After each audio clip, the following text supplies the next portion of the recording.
Kemarin secara resmi melaporkan secara bersamaan pasangan TR dan AS ke Polres Sukabumi, Jawa Barat. Akan adanya kelalaian dan pembiaran di sini, maka klien kami menguasakan kepada kami untuk melapor saudara AS. Dari kisah Virgon dan Inara Rusli yang berbeda nasib terkait pernikahan, di lain kisah ada kabar mengejutkan di balik kasus kematian Nizam.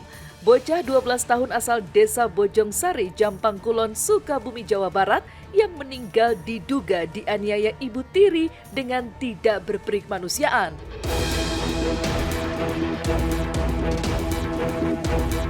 Ya, kasus tersebut kini memasuki babak baru karena selain sang ibu tiri TR, bapak kandung korban AS juga diduga tersangkut dengan kematian putranya itu. Karenanya, ibu kandung korban Lisnawati kemarin secara resmi melaporkan secara bersamaan pasangan TR dan AS ke Polres Sukabumi, Jawa Barat. Lantas, apa bentuk kelalaian dan juga pembiaran yang diduga dilakukan ayah kandung korban?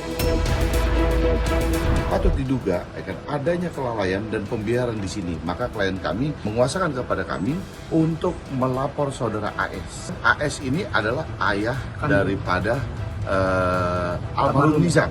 Istrinya menyampaikan bahwa Nizam ini sakit di rumah. Dia bilang, kenapa nggak dibawa ke rumah sakit? Ya biarin aja, sampai kalaupun dia meninggal, tinggal dimakami. Artinya bahwa kemarin ketika diminta dibawa ke rumah sakit, dia jawabnya apa? Belum ada waktu, masih sibuk. Belum ada waktu, sampai sibuk. Terus kalau apa? Kalaupun meninggal, ikhlaskan lah. Niatnya saya mau pagi-pagi ke rumah sakit, niatnya. Mungkin karena saya capek, jadi bangunnya saya agak kesiangan.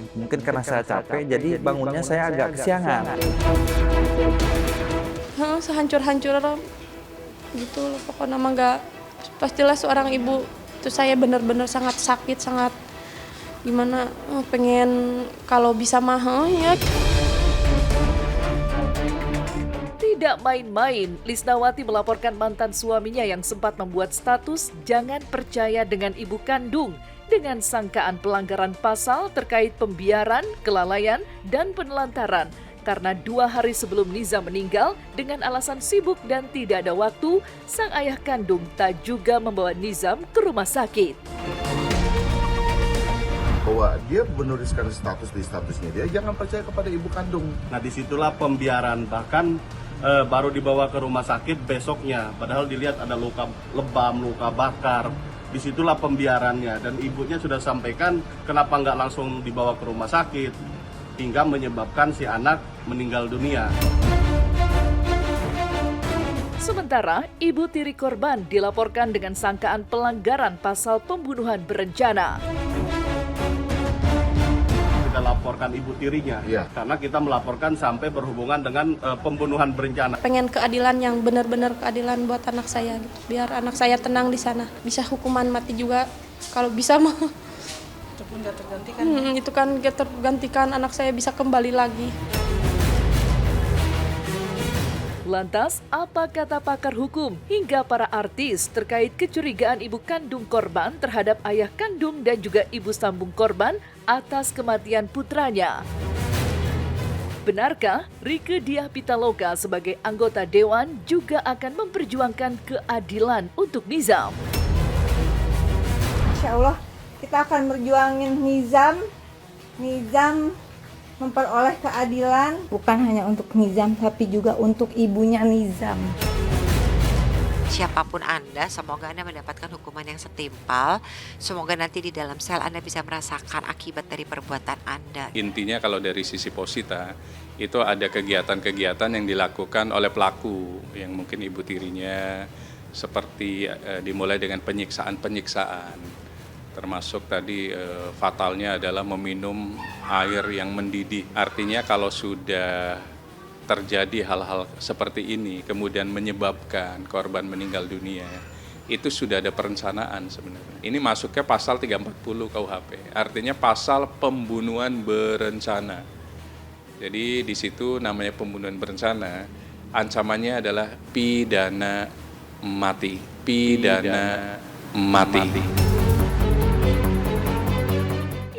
miris lagi, Lisnawati juga mengaku dirinya disebut sudah meninggal di luar negeri saat bekerja sebagai TKW oleh mantan suaminya agar Nizam tidak bisa lagi berkomunikasi dengannya.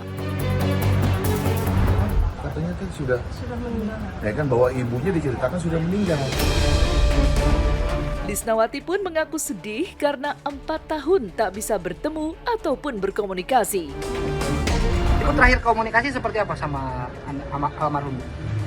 Terakhir komunikasi 4 tahun yang lalu, nggak ada komunikasi sama sekali.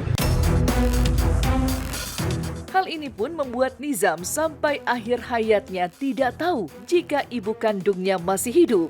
Lantas, apa alasan Lisnawati dianggap sudah meninggal oleh sang mantan suami? Waktu dalam kandungan juga, udahlah kamu meninggal sama anak saya, bari bawa motornya diabrut-abrutin gitu. Nggak pernah ketemu. Enggak. Saya sering nanya tapi nggak ada katanya mah. Bahkan Bunda mah udah dia bilang bahkan Bunda mah udah dibilangin sama si Raja udah meninggal gitu.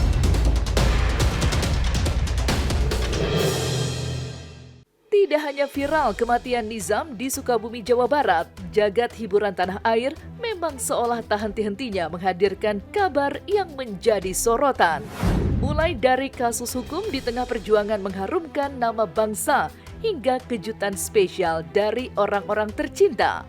Dan berikut inilah deretan berita viral yang tengah menjadi perbincangan netizen. Versi Silet.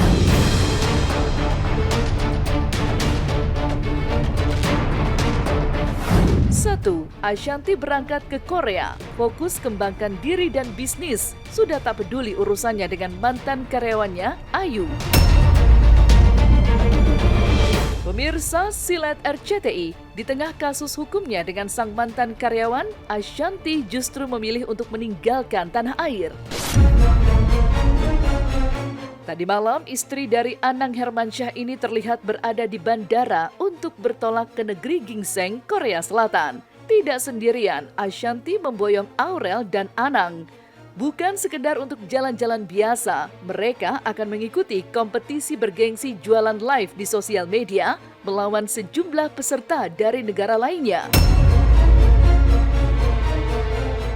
Doain karena kita mau ke Korea ya. Yes. Tapi di sana kita bukan buat jalan-jalan, kita bertanding melawan Ada 9 negara. Ada 9 negara, salah satunya Koreanya kita. Kalau buat aku dan Bunda kan mungkin yang basicnya tadinya kita mungkin ada nyanyi dan lain-lain. Cuman kalau ini kan pertama kali, cuman kita insya Allah optimis bisa lah ya. Karena kan memang udah beberapa tahun ya, 3 tahun ya. 4 tahun terakhir ini kan aku juga, Bunda juga mulai live, aku mulai live gitu. Jadi 5 tahun. 5 tahun ya, jadi memang udah